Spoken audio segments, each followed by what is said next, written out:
أعوذ بالله من الشيطان الرجيم. بسم الله الرحمن الرحيم. قل يا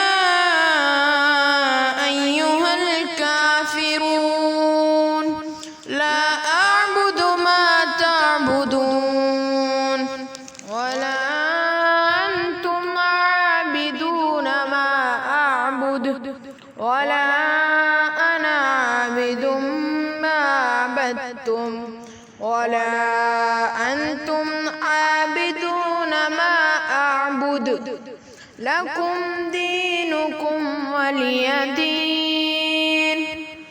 بسم الله